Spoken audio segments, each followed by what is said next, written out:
Model निकालें आप।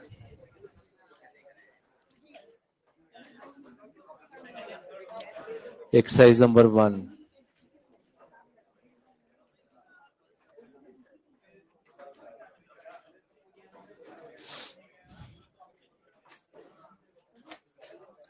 क्या होमवर्क दिया था मैंने आपको लास्ट क्लास में?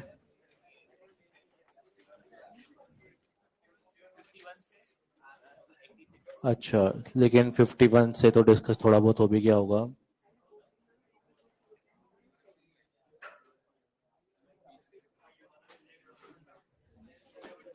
चलो मैं डिस्कस कर रहा हूँ क्वेश्चन नंबर 51। आवाज मत करना। Question number 61 51 51 51। क्वेश्चन नंबर 52 53 54 55 56 56 56 में लिखा हुआ है विच transition emit photon of maximum frequency. देखो मैक्सिमम फ्रीक्वेंसी का मतलब एनर्जी भी क्या होगा, मैक्सिमम। और मैक्सिमम एनर्जी लाइमन का होगा या बामर का होगा या पाशन का होगा? लाइमन का। लाइमन की स्मॉलेस्ट लाइन भी बिगेस्ट होती है। आप देखो तो लाइमन की स्मॉलेस्ट लाइन कौन सी होती है? 2 से 1 10.2। अगर आप लाइमन की स्मॉलेस्ट लाइन की तुलना किसी और लाइन से करोगे ना, बामर पाशन से, तो स्मॉलेस्ट लाइन भी बड़ी निकलेगी, 10.2, है ना। तो लाइमन की तुलना हम किसी से नहीं कर सकते। लाइमन अगर है तो वो तो सबसे मैक्सिमम एनर्जी वाला होगा, और अगर एनर्जी मैक्सिमम होगा तो फ्रीक्वेंसी मैक्सिमम होगा। क्वेश्चन नंबर 57 58 59 60 61 62 63 63 में देखो आपको एक फॉर्मूला यूज करना है और कुछ नहीं है कि energy difference for any atom having atomic number z बराबर होता है energy difference for hydrogen atom multiply by होता है z स्क्वायर। अब इसने ऐसा कहा है कि फर्स्ट लाइमन के लिए डेल्टा ई 10.2 है, तो हम भी जानते हैं। द सेम एनर्जी चेंज, मतलब यही एनर्जी चेंज हमें अब चाहिए। The same energy change is observed in second Barmer transition of which atomic number, मतलब एटॉमिक नंबर हमें निकालना है। लेकिन ट्रांजिशन जो दिया है ना आपको, सेकंड बार्मर दिया है, और सेकंड बार्मर का मतलब होता है 4 से 2। तो E4 माइनस E2 मतलब E higher minus E lower. अब fourth orbit of hydrogen atom में एनर्जी होता कितना है यार? -0.85। और सेकंड ऑर्बिट में माइनस माइनस करना पड़ेगा और 3.4 आएगा multiply by Z square. Solve करने पर यहाँ जेड स्क्वायर का वैल्यू 4 आ जाएगा, का मतलब जेड का वैल्यू 2 आ जाएगा। क्वेश्चन नंबर 64 में लिखा हुआ है the limiting line of Barmer series will have a frequency of. देखो लिमिटिंग लाइन का मतलब क्या होता है? Last line. और लास्ट लाइन ऑफ बार्मर का मतलब इलेक्ट्रॉन कहाँ से कहाँ पर आएगा? इनफाइनाइट से 2। और फ्रीक्वेंसी अगर निकालना है तो फॉर्मूला भी यूज करते हैं CR(Z²). अब उसने एटॉमिक नंबर नहीं दिया है तो वन ही मानोगे ऑब्वियसली, है ना। ब्रैकेट में आएगा 1/n1² माइनस 1/n2²। ये आंसर है इसका। अब यहाँ पर आपको वैल्यूज पुट करनी पड़ेंगी। कैसे पुट करनी पड़ेंगी? कि सी तो होता है स्पीड ऑफ लाइट, जिसका वैल्यू कितना होता है 3 × 10⁸ मीटर पर सेकेंड। आर का वैल्यू कितना पुट करते हैं हम लोग? डिवाइडेड बाय 912 एंगस्ट्रॉम को मीटर में कन्वर्ट करने के लिए आएगा, मल्टीप्लाई बाय क्या आएगा भैया? 1/4। अब इसको सॉल्व करना पड़ेगा। अब इससे जो आंसर आएगा वो हर्ट्ज या सेकंड इनवर्स में आएगा, एक ही बात है। क्वेश्चन नंबर 65 65 66 67 68 68 बहुत आसान क्वेश्चन है। इसमें देखो आप, इसने लिखा हुआ है कि atom has x energy level. X energy level का मतलब उसमें ऑर्बिट कितने हैं यार? एक्स है। एक एटम के अंदर ऑर्बिट कितने हैं? एक्स। अब आप मुझे बताओ, एक एटम के अंदर 7 ऑर्बिट, मैंने क्लास में एग्जांपल लिया था, अगर 7 ऑर्बिट होते हैं तो सोचो लाइमर में लाइंस कितनी होती हैं? 6, बामर में 5, फिर 4 3 2 1 0, ऐसा होता है ना। तो अगर एक एटम के अंदर एक्स ऑर्बिट्स हैं तो लाइमर में लाइंस कितनी हो जाएंगी? x-1। लाइन में लाइन कितनी होगी भैया? x-1। बामर में कितनी होगी? x-2। पाशन में कितनी होगी? x-3। अच्छा वैल्यू कम हो रही है फिर बढ़ रही है? कम हो रही है। और कम होते होते जीरो तक तो जाएगा ही जाएगा। अगर 7वें ऑर्बिट से इलेक्ट्रॉन आ रहा था तो लाइमर में लाइन कितनी थी भैया? 6, बामर में 5 4 3 2 1। ये सीक्वेंस तो फॉलो होगा ही होगा, ये सीक्वेंस तो फॉलो होगा ही होगा। का मतलब अगर हमें टोटल नंबर ऑफ लाइंस निकालनी है तो सभी को ऐड करना पड़ेगा, और जब सभी को ऐड कर दोगे तो थर्ड आंसर मैच होगा। देखो आप ध्यान से, थर्ड ऑप्शन मैच होगा। इसका आंसर थर्ड ऑप्शन होगा। बस उन्होंने उल्टा करके लिख दिया है 1 + 2 + 3 अप टू x-1। ये है इसमें। क्वेश्चन नंबर 69 70 में लिखा हुआ है a certain electron transition from an excited state to ground state of an hydrogen atom in one or more steps gives rise to 3 lines in UV region. बेटा UV में number of lines 3 दिया हुआ है और UV का मतलब होता है लाइमन, और लाइमन में नंबर ऑफ लाइंस का फॉर्मूला क्या होता है N2-1 का मतलब इलेक्ट्रॉन कहां से आ रहा होगा 4 से। अब पूछा क्या है इसने, number of lines in IR region पूछा है। अब IR अगर हमसे बोल दिया गया है तो लाइमन और बामर को हमें छोड़ना होता है। लाइमन बामर को छोड़ दो, किसी को छोड़ दो, पाशन, ब्रैकेट, फॉन्ड और हमफ्री, इन सभी को ऐड करना होता है हमें। और मुझे आप बताओ पाशन में नंबर ऑफ लाइंस का फॉर्मूला क्या होता है N2-3, N2-3, 4-3 का मतलब कितना आएगा 1, फिर यहाँ से कितना आएगा 0 का मतलब टोटल लाइंस कितना हो जाएगा 1। Answer question number 71, 72, 73। देखो 73 में इतना सा है कि मुझे आप बताओ इलेक्ट्रॉन ग्राउंड स्टेट में है और उसको सेकंड ऑर्बिट में जाने के लिए या थर्ड ऑर्बिट में जाने के लिए या ऊपर जाने के लिए मिनिमम एनर्जी कितना चाहिए 10.2। सेकंड के लिए 10.2 चाहिए, थर्ड के लिए 12.09 चाहिए, फोर्थ के लिए 12.75 चाहिए, का मतलब कम से कम उसको 10.2 तो चाहिए ही चाहिए, उसके बिना वो वहां से हिलने वाला नहीं है। लेकिन आपने सप्लाई केवल कितना सा किया है 9.9, तो हिलेगा ही नहीं, ना ऊपर जाएगा ना ऊपर से नीचे जाएगा, ट्रांजिशन ही नहीं होगा। अगर ट्रांजिशन ही नहीं होगा तो स्पेक्ट्रल लाइंस कितनी होंगी 0। आकाश यहाँ 9.9 नहीं दिया होता है, 10.2 दिया होता तो एब्जॉर्प्शन में भी एक लाइन और एमिशन में भी एक लाइन। समझ में आ रही है बात आपको? हाँ नहीं, अगर देखो एक होता है स्पॉन्टेनियस और एक होता है non spontaneous. Absorption is non spontaneous but emission is spontaneous. एक प्रोसेस तो हम करवा रहे हैं लेकिन इलेक्ट्रॉन भी तो है, वो भी तो कुछ करेगा स्पॉन्टेनियसली। वो ऊपर से कहाँ आएगा, नीचे आएगा। अगर उसने एब्जॉर्प्शन किया है तो पक्का है एमिशन भी होगा, क्योंकि ऊपर जाने पर स्टेबिलिटी कम होता है और नीचे आने पर स्टेबिलिटी बढ़ता है। एक्सरसाइज नंबर 1 में क्वेश्चन नंबर 75, 74 में तो बेटा बहुत मेहनत है। मतलब इसमें लॉजिक कुछ नहीं है, मेहनत ही मेहनत है इसमें। लॉजिक कुछ नहीं है इसमें ना, क्योंकि लेफ्ट साइड में फ्रीक्वेंसी लिखा हुआ, फ्रीक्वेंसी क्या होता है बेटा C/λ, और C भी दिया हुआ है, C तो हमें पता होता ही है, लैम्डा भी दिया हुआ है, और बस उस इक्वेशन से n निकालना है, वहां राइट साइड में जो n लिखा हुआ वो निकालना है। आप देखना एक्सरसाइज नंबर 2 में ऐसा एक भी क्वेश्चन नहीं मिलेगा आपको, ऐसे नहीं आते हैं क्वेश्चन भाई। एग्जामिनर इंसान है ना। कंप्यूटर थोड़ना है, वहां से कंप्यूटराइज पेपर थोड़ना आता है।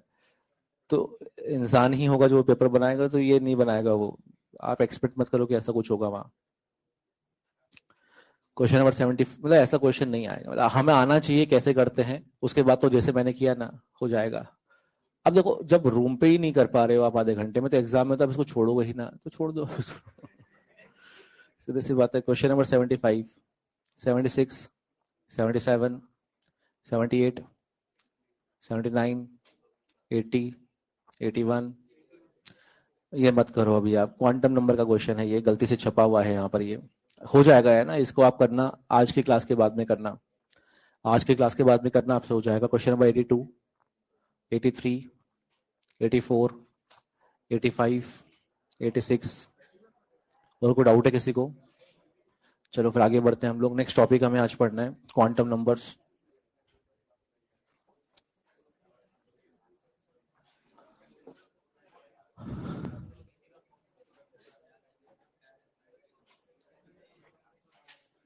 जो मैं लिख रहा हूं ना सामने बेटा, बिना टाइम वेस्ट किए साथ में लिखना आप।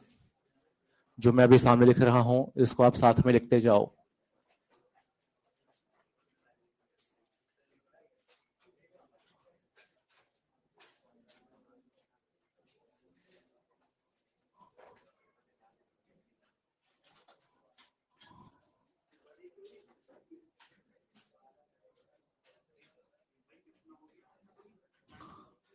यार ये गलत बात है यार, मैं 3 बार बोल चुका हूं, आप लिखते ही नहीं है इसे।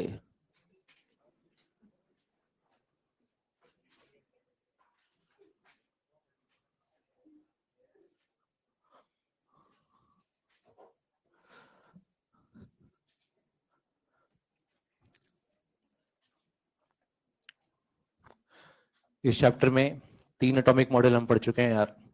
अब बस चौथा मॉडल हमें पढ़ना है और उसका नाम होता है क्वांटम मैकेनिकल मॉडल। भाई मॉडल का नाम तो क्वांटम मैकेनिकल मॉडल है, बट इस मॉडल के अंदर हमें 4 क्वांटम नंबर पढ़ने होते हैं, N, L, M और S। ये बातें कर रहे हैं क्या क्या बातें कर रहे हो यार, थोड़ा दूर दूर बैठो बेटा, आप पूरी बेंच खाली पड़ी है, आप थोड़ा किसको इधर, और आप वहीं रहो। हाँ, क्वेश्चन बता रहा है वो।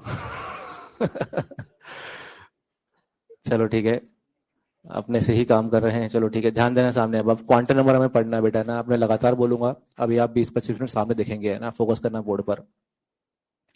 तो वो क्वांटम नंबर पढ़ने में थोड़ा सा है ना, हमें इसका फील क्रिएट करना पड़ेगा, तब जाके क्वांटम नंबर हम समझ पाएंगे।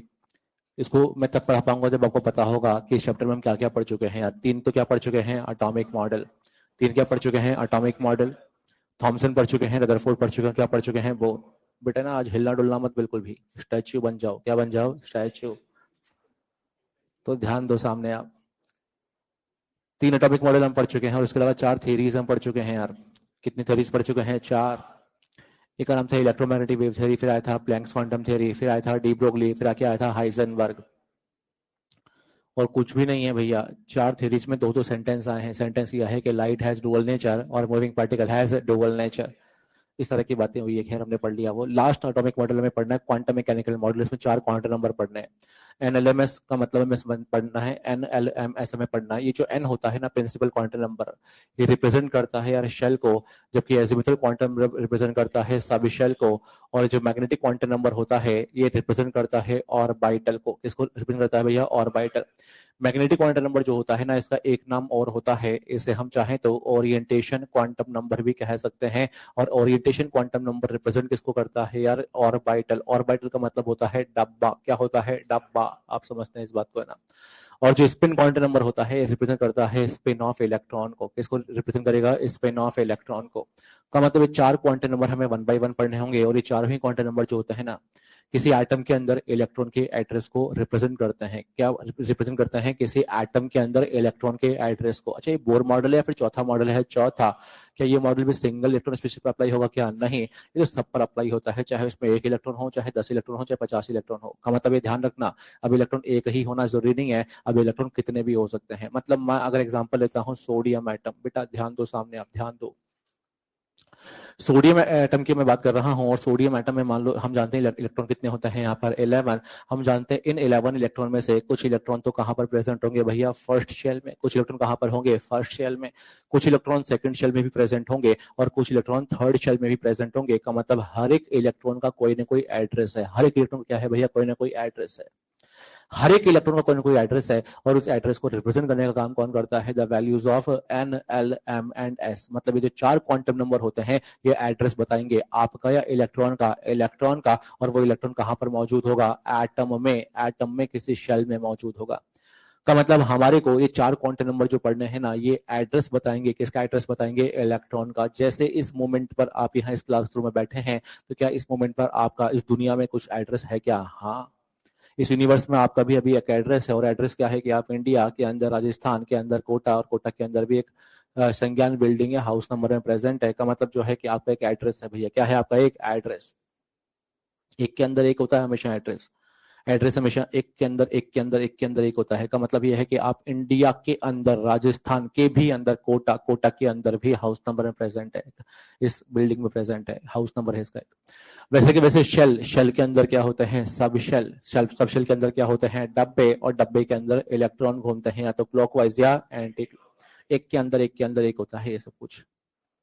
जैसे हम जानते हैं कि जो आपका बैच है, आपका बैच का नाम क्या है बताओ, M80 ये बैच है आपका, है M84A भी हो सकता है, 4B भी हो सकता है, सब यही बैठे हुए, एक ही बात है वो तो। लेकिन ये भी आपका एड्रेस है भैया अपने आप में, ये भी तो आपका एड्रेस ही है। आप कहाँ पढ़ते हैं, एलन में, और एलन में आप IIT की तैयारी करते हैं, मेडिकल की तैयारी करते हैं, मेडिकल की। कईयों को तो पता भी नहीं होगा। बाद में सोचा जाएगा, अभी तो 12वीं चल रही है। ठीक है, तो आप किसकी तैयारी करते हैं भैया, मेडिकल की। लेकिन मेडिकल जो तैयारी करते हैं वो 11th क्लास वाले भी होते हैं, 12th क्लास वाले भी होते हैं, 13th वाले भी होते हैं, 14th वाले भी होते हैं, 18th वाले भी होते हैं, चलते रहते हैं बेटा।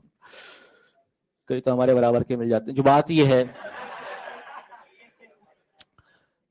तो बात यह है कि आप मेडिकल के अंदर जो है ना बेटा 12th क्लास में पढ़ते हैं। कहां पर पढ़ते हैं, 12th एंथ्यूज में पढ़ते हैं, 12th क्लास में पढ़ते हैं। लेकिन 12th क्लास से जब आप अंदर घुस जाओगे ना, तो वहां पर भी MET MEA भी होता है, MEB भी होता है, MEC भी होता है, अल्फाबेट, मतलब वहां पर बस लेटर्स है ना, वहां पर जिसका एडमिशन जल्दी हुआ होगा उसको क्या अलॉट हुआ होगा, MEA, फिर उसके बाद में क्या अलॉट हुआ होगा, MEB।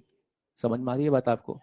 फिर MEC आया होगा, फिर MED आया होगा। आपका बहुत लेट एडमिशन हुआ था, जबरदस्ती लाए गए हैं जो भी है, तो आपको बहुत लेट वाला फेज में MET है आपका फेज। कौन सा है भैया? MA। और अगर MET बोल दिया है ना तो आप इस बिल्डिंग के सेकंड फ्लोर पर पहुंच गए भैया, क्योंकि MET फेज कहाँ चलता है? संज्ञान बिल्डिंग के सेकंड फ्लोर। तो संज्ञान बिल्डिंग के सेकंड फ्लोर पर तो और भी बहुत कुछ चलता है नहीं नहीं नहीं, मतलब MET फेज में 3 बैच हैं, और उसमें आपका जो नंबर है वो कौन सा बैच का है भैया? 4 है। तो ये आपका एड्रेस है यार, ये एक के अंदर एक के अंदर एक है, टाइम पास नहीं करना है बेटा, ये एक के अंदर एक के अंदर एक है कि मेडिकल के अंदर 12th क्लास में भी बाद वाले बच्चे मतलब T फेज, और फिर लास्ट में क्या है भैया? 4 बैच है आपका नाम। तो ये आपका एड्रेस है। वैसे क्या होता है कि किसी एटम के अंदर इलेक्ट्रॉन का भी क्या होता है? एड्रेस। क्या होता है? एड्रेस। जब मैं आपको पढ़ाऊंगा ना यार पूरा टॉपिक, तो फिर रायता फैलेगा, और रायता फैलता रहेगा तो बीच में मैं समेटता रहूंगा। और समेटने का तरीका होगा, एक तरीका ये होगा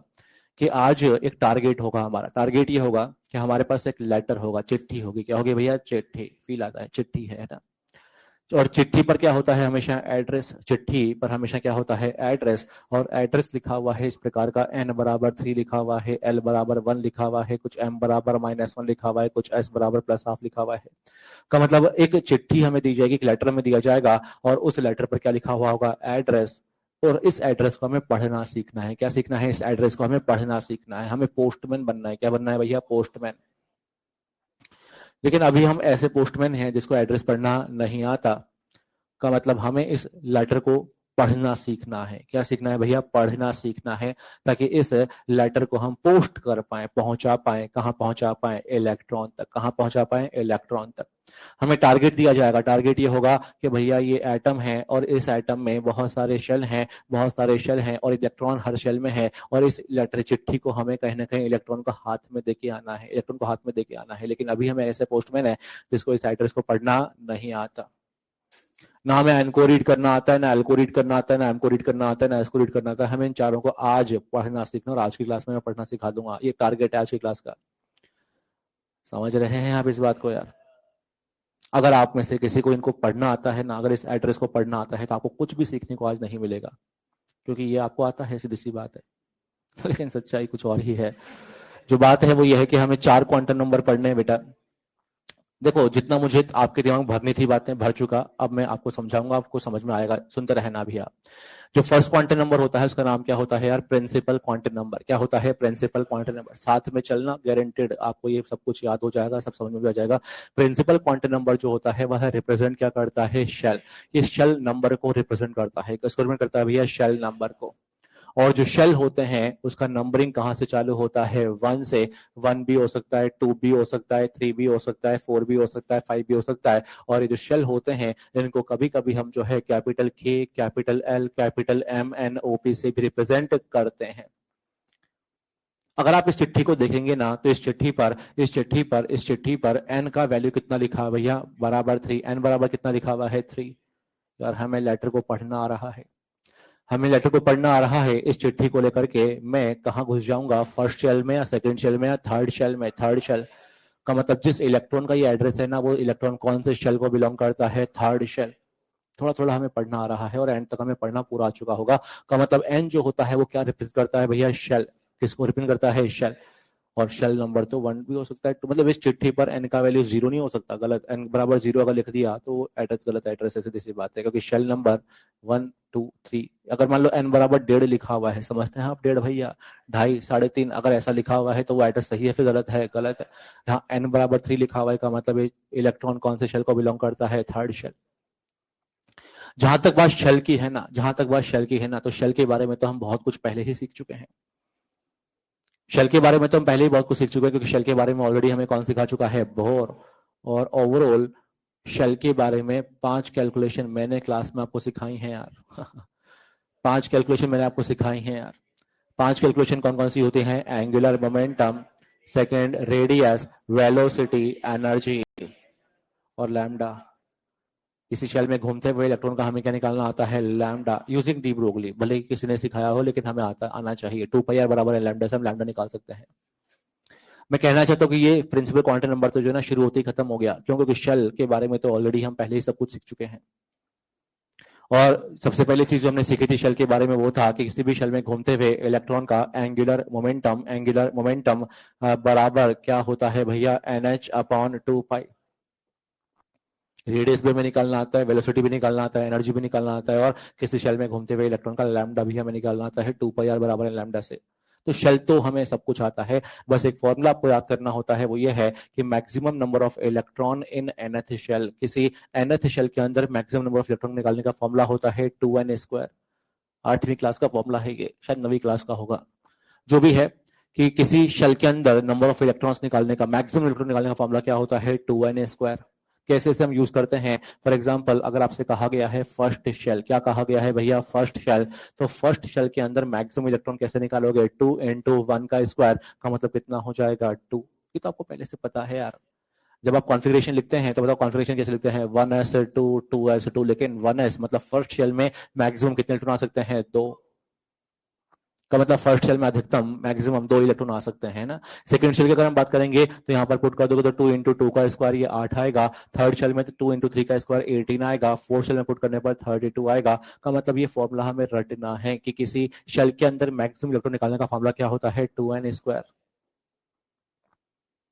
अरे यार सोडियम का कॉन्फ़िगरेशन लिख के बताओ, सोडियम का कॉन्फ़िगरेशन क्या होता है, 1s2 2s2 2p6, फिर क्या आता है 3s1। अरे फर्स्ट शेल में मैक्सिमम कितने इलेक्ट्रॉन हो सकते हैं, 2। सेकंड में कितने हो सकते हैं, 8। सेकंड में मैक्सिमम कितने हो सकते हैं, 8। फिर और लिखोगे तो फिर थर्ड का भी आ जाएगा, जरूरत नहीं है, लेकिन समझ में आता है हमें ये चीज। जहां तक बात है इस लेटर, देखो है ना, ये सब रायता फैला देगा, इधर रायता फैलेगा, इधर हम समेटेंगे, वहां वापस फैलाएंगे, वापस समेटेंगे, वापस फैलाएंगे, वापस समेटेंगे। अब वापस समेटते हैं। क्या आपको इस लेटर पर लिखा हुआ एन का वैल्यू रीड करना आता है क्या, हाँ। एन क्या बताएगा, शेल। एन बराबर 3 का मतलब कौन सा शेल में घुस जाना है, third shell. Third shell, N बराबर 3 मतलब थर्ड शेल की बात हो रही है। जो सेकंड क्वांटम नंबर हमें पढ़ना होता है उसका नाम सामने लिखा हुआ है, उसका नाम क्या है भैया, एजीमुथल क्वांटम नंबर। नाम क्या है इसका, एजीमुथल क्वांटम नंबर। और वहां पे लिख भी दिया था कि रिप्रेजेंट शेल को करेगा या सब शेल को करेगा, सब शेल। बहुत कुछ सीखने को यहाँ पर मिलेगा आपको, सुनना ध्यान से आप। L represent sub shell. L किसको रिप्रेजेंट करता है भैया, सब शेल को। और हम सब जानते हैं कि किसी शेल के अंदर क्या प्रेजेंट होते हैं, सब शेल। शेल के अंदर क्या होते हैं, सब शेल। शेल के अंदर क्या होते हैं, सब शेल। अरे कौन कौन से होते हैं यार, S, P, D, F, जिनके लिए एल का वैल्यू होता है 0 1 2 3। एल का वैल्यू कितना होता है, 0 1 2 3। रेक्टिफिकेशन है, आपको रटना है कि एस सब शेल के लिए एल कितना होता है, 0, पी के लिए कितना होता है 1, डी के लिए कितना होता है 2, एफ के लिए कितना होता है 3। भाड़ में जाए, सब कुछ चिट्ठी दी गई थी हमें तो, और उस चिट्ठी पर लिखा हुआ था एन बराबर 3। क्या लिखा था, एन बराबर 3 का मतलब कौन सा शेल, थर्ड शेल। आगे लिखा हुआ था एल बराबर 1 का मतलब एस सब शेल या P sub shell, P sub shell. मतलब यहाँ पर थर्ड शेल के पी सब शेल की बात हो रही है, थर्ड शेल के पी सब शेल की बात हो रही है। बेटा बहुत बहुत मजा आएगा अगर आप ध्यान दोगे तो, आज है ना, सुनते रहना अभी आप। मैंने अभी आपसे कहा कि किसी भी शेल के अंदर क्या प्रेजेंट होते हैं भैया, सब शेल। जैसे होता है कंट्रीज, जैसे इंडिया है, यूएस है, अलग अलग कंट्रीज होती हैं। तो अलग अलग कंट्रीज में क्या होते हैं, स्टेट्स होते हैं। क्या होते हैं, स्टेट्स। क्या सब कंट्रीज में सारे स्टेट्स होते हैं क्या, मतलब क्या हर एक कंट्री के अंदर नंबर ऑफ स्टेट्स इक्वल होते हैं क्या, नहीं। किसी कंट्री में ज्यादा स्टेट्स होते हैं, किसी कंट्री में कम स्टेट्स होते हैं। वैसे शेल के अंदर क्या प्रेजेंट होते हैं भैया, सब शेल। अब क्वेश्चन ये राइज होता है कि कौन से शेल के अंदर कितने सब शेल होंगे, कि फर्स्ट शेल में कितने सब शेल होंगे, सेकंड शेल में कितने सब शेल होंगे, थर्ड शेल में कितने सब शेल होंगे। का मतलब किसी भी शेल के अंदर नंबर ऑफ सब शेल होते कितने हैं। आप ये मत कह देना कि फर्स्ट शेल में 4 सब शेल होते हैं, गलत भैया। किसी भी शेल के अंदर कितने सब शेल होते हैं उसको निकालने का एक फॉर्मूला होता है, और वो फॉर्मूला होता है L बराबर 0 to n-1। ये फॉर्मूला में रटना होता है, एक फॉर्मूला में यहाँ पर रटना होता है। और फॉर्मूला होता है भैया, फॉर्मूला होता है, चलो यहाँ लिखूंगा, फॉर्मूला होता है L बराबर 0 to n-1। इसका यूज अभी आपको समझ में आएगा, बट मैं थोड़ा हल्का सा आइडिया भी दिया। ये फॉर्मूला हमारे को हेल्प करेगा to find number of subshell in a shell, कि किसी शेल के अंदर कितने सबशेल होते हैं, इसको निकालने के लिए हेल्प कौन करता है। ये फॉर्मूला कैसे आपको समझ में आएगा, ध्यान देना। अगर मैं फर्स्ट शेल की बात कर रहा हूँ, किसकी बात कर रहा हूँ, फर्स्ट शेल। इमेजिन करो फर्स्ट शेल न्यूक्लियस के पास है या दूर है, पास, नियरेस्ट है यार, उस फर्स्ट शेल की बात कर रहा हूँ।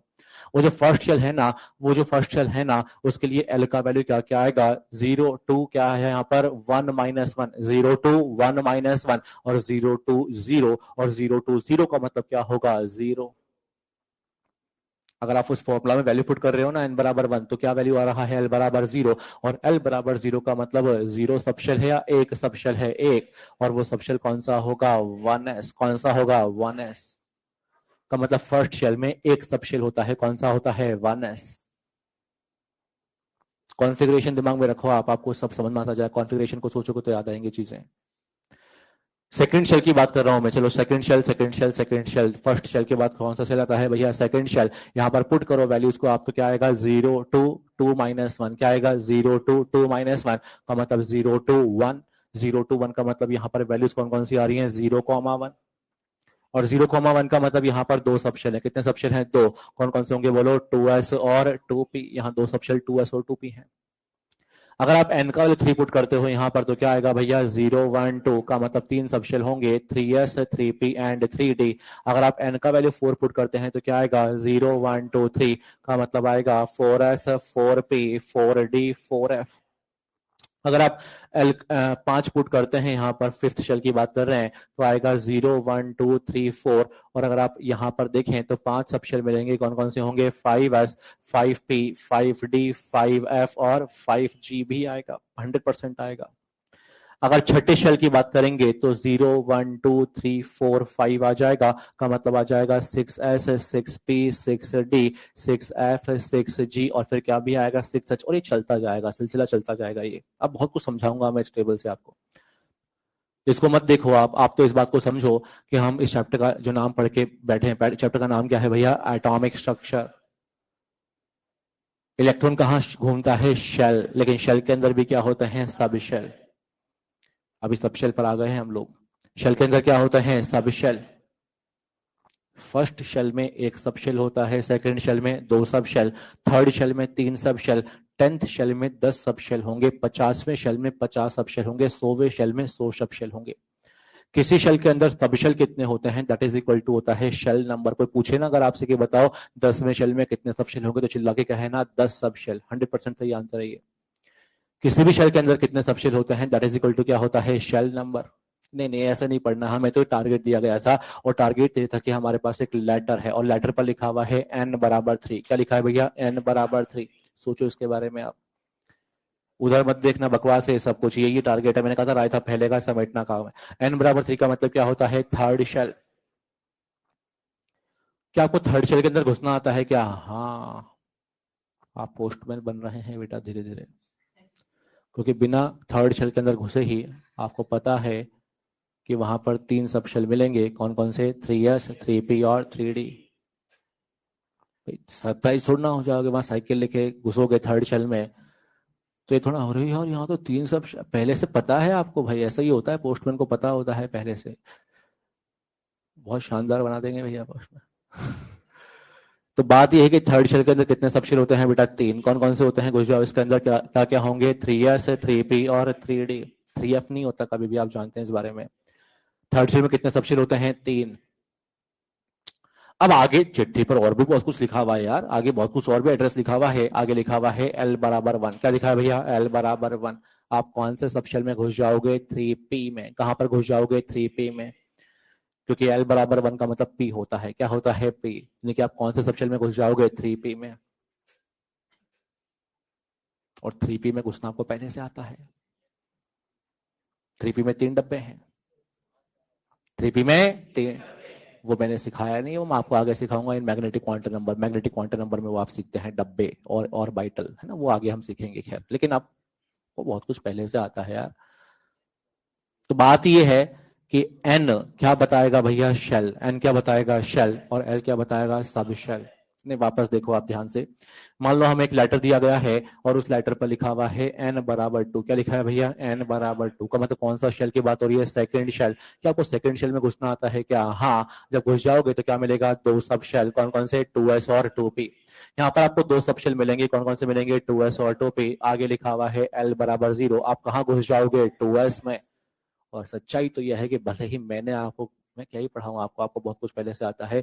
भले ही मैंने आपको मैग्नेटिक क्वांटम नंबर नहीं पढ़ाया हो, लेकिन आपको अब 2s के अंदर भी घुसना आता है। डब्बा कितना मिलेगा? 1। खैर वो आगे की बात है।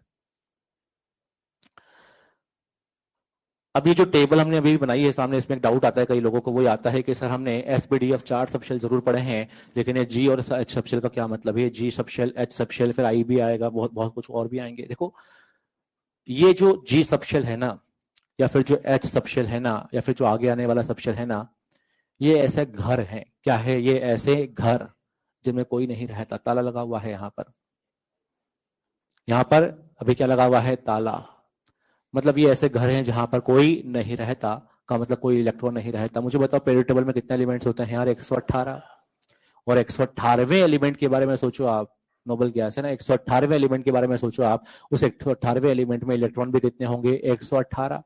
और 118 इलेक्ट्रॉन के लिए सफिशिएंट सबशेल कौन से होते हैं? एसपीडीएफ। 4 ब्लॉक है पीरियोडिक टेबल में, एसपीडीएफ 4 ब्लॉक होते हैं, S block, P block, D block और एफ ब्लॉक। और वो 4 ब्लॉक सफिशिएंट है 118 एलिमेंट को भरने के लिए। लेकिन मान लो पॉपुलेशन बढ़ गई। क्या बढ़ गई भैया? पॉपुलेशन का मतलब 200 एलिमेंट और डिस्कवर हो गए, मान लो, समझने के लिए है ना।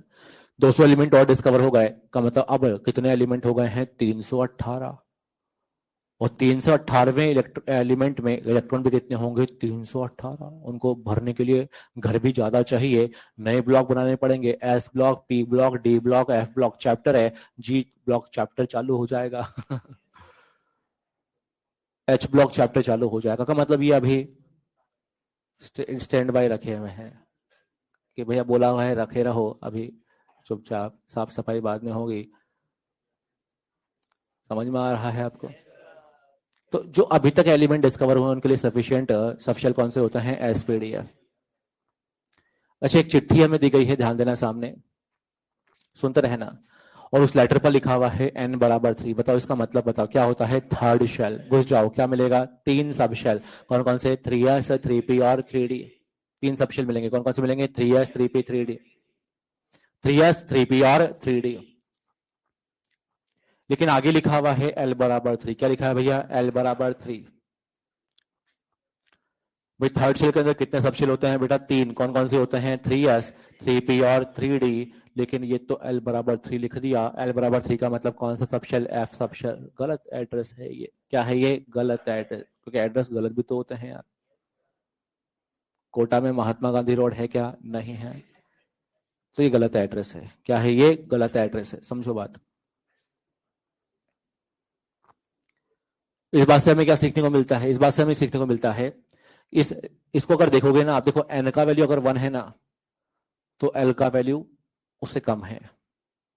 n का वैल्यू अगर 2 है तो l का वैल्यू उससे कम है। n का वैल्यू अगर 6 है तो l का वैल्यू उससे कम है। का मतलब n और l में से बड़ा वैल्यू हमेशा किसका होता है? n का। जब आप पोस्टमैन बन के चिट्ठी लेके जाओगे ना, तो पहले चेक कर लेना कि एड्रेस सही भी है, हाँ गलत है। समझो आप बात को। अगर मान लो आपसे कहा गया कि एक लेटर आपको दिया हुआ है, उस पर लिखा हुआ है n बराबर 2, और n बराबर 2 का मतलब कौन सा शेल होता है यार? सेकंड शेल के अंदर सब शेल कितने होते हैं? 2। कौन कौन से? 2s और 2p। और आगे लिखा हुआ है l बराबर 1। सही है गलत है? सही है। 2s है या 2p है? 2p है। 2p के अंदर घुस जाओगे आप। लेकिन अगर आगे l बराबर 3 लिखा हुआ है, गलत एड्रेस है ये। एड्रेस गलत है, ये एड्रेस ही गलत है। ऐसा होता ही नहीं है, क्योंकि सेकंड शेल के अंदर आज तक हमने एफ सबशेल देखा ही नहीं है। 2f सबशेल तो एग्जिस्ट ही नहीं करता है। अगेन बोल रहा हूं, देखो है ना, ये जो हम लिख रहे हैं ना सामने, ये बड़ा कंफ्यूजिंग है, और ये नोट्स बड़े गंदे बनते हैं। क्वांटम नंबर के नोट्स कभी अच्छे बन ही नहीं सकते हैं, बन ही नहीं सकते हैं। क्वांटम नंबर अगर आपको पढ़ना है तो उस लेटर को बस रीड करना आप सीख जाओ, और उस लेटर पर लिखा हुआ एड्रेस अब हमें 50% रीड करना आ गया है। 50% लेटर अब रीड करना हम जानते हैं। हमें एन और एल का वैल्यू रीड करना आता है। किसका वैल्यू रीड करना आता है भैया? एन और एल का वैल्यू। हमें एज अ पोस्टमैन ये पता होता है कि शेल के अंदर क्या होते हैं? सब शेल। और किसी शेल के अंदर कितने सब शेल होते हैं? That is equal to shell number. First shell में 1 सब शेल, सेकंड शेल में 2 सब शेल, थर्ड शेल में 3 सब शेल, 10वें शेल में 10 सब शेल, 10वें शेल में 10 सब शेल। पक्की बात है ये। अब जब सबशेल के अंदर हम घुसते हैं तो इलेक्ट्रॉन मिलते हैं। एक फॉर्मूला और हमें यहाँ पर याद करना होता है, और वो होता है यार maximum number of electron in shell. नहीं बोलूंगा, क्या बोलूंगा? सब शेल। और उसका फॉर्मूला होता है दैट इज 2 × 2l+1 रट्टाफिकेशन फॉर्मूला आ गया है। डब्बा, एक पहले डब्बा बनाया था मैंने और एक डब्बा वापस बना दिया है मैंने ना। वहां पर क्या लिखा हुआ है देखो आप ध्यान से, किसी nth शेल, शेल के अंदर इलेक्ट्रॉन का फॉर्मूला है, जबकि ये किसके अंदर है, सब शेल के अंदर इलेक्ट्रॉन का फॉर्मूला है। फॉर्मूला क्या है बोलो, 2 × 2l+1। और अच्छी बात यह है कि इसका रिजल्ट आपको पहले से याद होता है। भाई सब शेल कौन कौन से होते हैं, SPDF, जो हमारे काम आते हैं, वैसे तो GH भी होते हैं लेकिन ये हमारे काम यही आते हैं। और इनके लिए एल का वैल्यू कितना कितना होता है, 0 1 2 3 पुट कर दो यहाँ पर। अगर पुट कर दोगे ना एल का वैल्यू अगर 0 पुट कर दोगे तो ये 2 इलेक्ट्रॉन आएगा। हम सब जानते हैं कि एस में अधिकतम इलेक्ट्रॉन कितने होते हैं, 2। पी में अधिकतम 6 इलेक्ट्रॉन होते हैं, डी में अधिकतम 10 और एफ में 14। का मतलब ये जो 6, 10 और 14 ये जो वैल्यूज आती है कहां से आती है, इस फॉर्मूला से आती है। लेकिन फॉर्मूला रटना पड़ता है यार, क्योंकि डायरेक्टली फॉर्मूला पूछा हुआ है नीट में एक बार, तो हमें रटना पड़ेगा।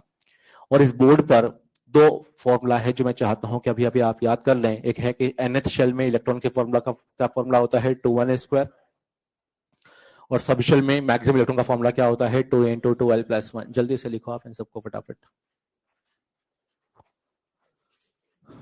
जल्दी लिखना, फटाफट स्पीड से लिखना।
लिख लिया क्या आपने ये?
चलिए, तो दो क्वांटम नंबर हम पढ़ चुके हैं, दो बचे में। जो अगला क्वांटम नंबर होता है उसका नाम क्या होता है? मैग्नेटिक क्वांटम नंबर, या इसे का एक नाम और लिखवाया होगा मैंने, वो था ओरिएंटेशन क्वांटम नंबर।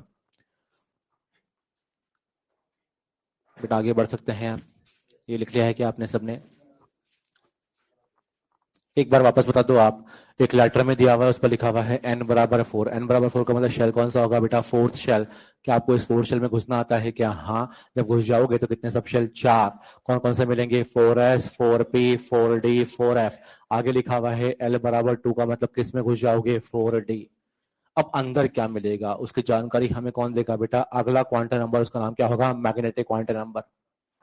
लेकिन मैग्नेटिक क्वांटम नंबर से भी ज्यादा अच्छा जो नाम मैं मानता हूं वो है ओरिएंटेशन। क्या है भैया? Orientation quantum number. ओरिएंटेशन का मतलब ऑर्बिटल है। यहाँ पर जो मैग्नेटिक क्वांटम नंबर होता है ये ऑर्बिटल को रिप्रेजेंट करता है, ऑर्बिटल के बारे में बताता है। देखो, एक सिंपल सा फंडा है, ये है कि जो शेल होता है ना, ये शेल है। जो शेल होता है ना, शेल के अंदर क्या होता है यार? सब शेल। शेल के अंदर क्या होता है? सब शेल। और किसी शेल के अंदर कितने सब शेल होते हैं? किसी शेल के अंदर कितने सब शेल होते हैं? किसी शेल के अंदर कितने सब शेल होते हैं? फर्स्ट शेल में एक सब शेल, दो में दो सब शेल, तीन में तीन सब शेल, चार में चार सब शेल। किसी शेल के अंदर कितने सब शेल होते हैं ये निकालने का एक फॉर्मूला होता है, जो क्या होता है? L बराबर 0 से n-1। किसी शेल के अंदर कितने सब शेल होते हैं निकालने का फॉर्मूला क्या होता है? L बराबर 0 से n-1। अभी जो सब शेल है ना, S sub shell, P sub shell, D sub shell, F sub shell, इनके अंदर डब्बे होते हैं। क्या होते हैं? डब्बे। इनके अंदर ऑर्बिटल मतलब डब्बे होते हैं। और किसी शब्द शेल के अंदर कितने डब्बे होते हैं, कितने डब्बे होते हैं, ये निकालने का भी एक फॉर्मूला होता है। और वो फॉर्मूला होता है m बराबर -l से प्लस एल। m बराबर -l से प्लस एल। चलो वापस रटवाता हूं, आपको समझ में आएगा, रट भी जाएगा, ध्यान दो। देखो वापस देखो सामने आप, जो शेल होते हैं ना भैया, शेल के अंदर क्या होते हैं? सब शेल। सब शेल के अंदर क्या होते हैं? डब्बे। अब किसी शेल के अंदर कितने सब शेल होते हैं निकालने का फॉर्मूला क्या होता है? 0 से n-1। अब सब शेल के अंदर डब्बे कितने होते हैं? वैसे रिजल्ट हमें पता है, एस में एक डब्बा होता है, पी में 3 डब्बा होता है, डी में 5 डब्बा होता है। फॉर्मूला भी तो रटना पड़ेगा ना यार। और फॉर्मूला जो होता है वो क्या होता है? -l से प्लस एल। कैसे से यूज करना है ध्यान देना यहाँ पर आप, ध्यान दो बेटा। हम आपसे कह रहे हैं कि यहाँ पर एस, सबसे पहली बात तो यह है कि हम यहाँ पर 4 सब शेल के में इंटरेस्टेड हैं। एसपीडीएफ की हम बात कर रहे हैं। एल का वैल्यू कितना कितना होता है? 0 1 2 3।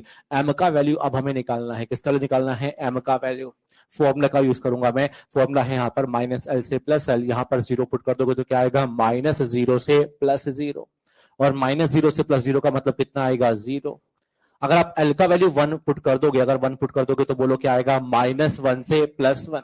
-1 से +1 का मतलब क्या आएगा यहाँ पर? -1 +0 और +1। अगर 2 पुट कर दोगे तो क्या आएगा? -2 -1 0 +1 +2। 3 पुट कर दोगे तो क्या आएगा? -3 -2 -0 +1 +2 और +3। का मतलब मुझे बताओ नंबर ऑफ डब्बा, नंबर ऑफ डब्बा कितनी वैल्यूज यहाँ पर आई है? एक।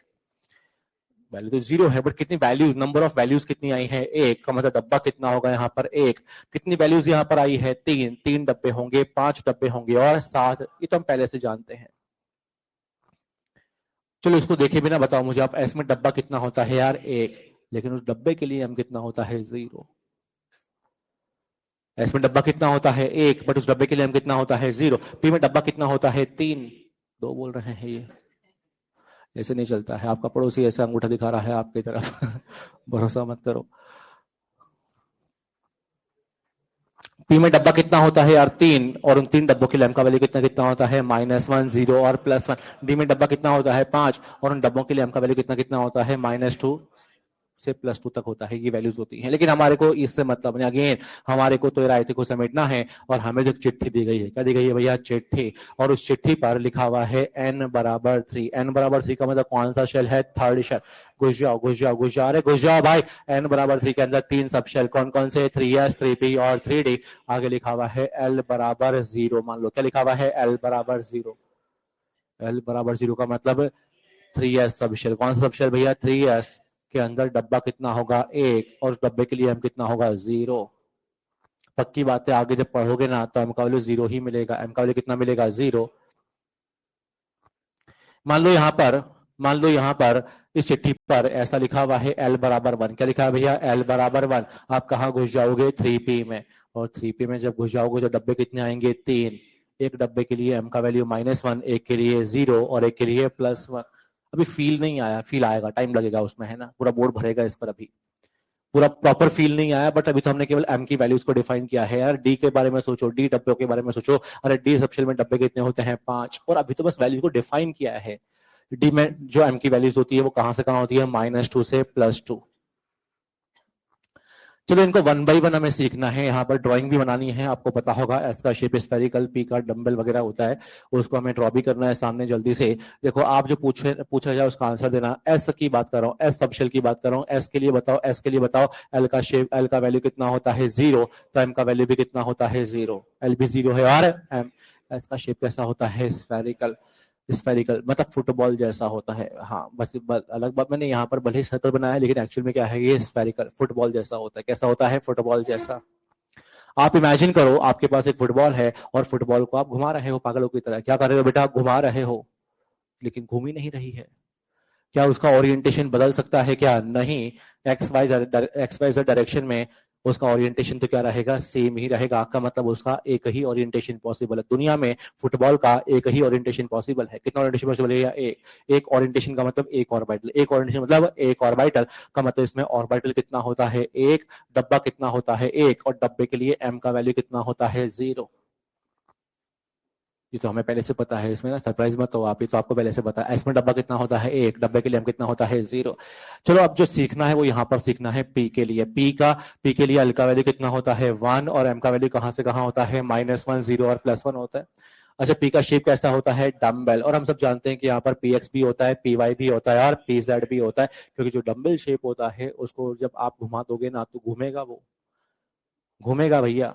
सर फुटबॉल भी तो घूमता है, लेकिन फुटबॉल घूमने से कोई रिजल्ट नहीं निकलता। लेकिन हाँ, जब हम डंबल की बात कर रहे हैं ना, तो डंबल को जो है हम एक्स एक्सिस में भी बना सकते हैं और वाई एक्सिस में भी बना सकते हैं और जेड एक्सिस में भी बना सकते हैं।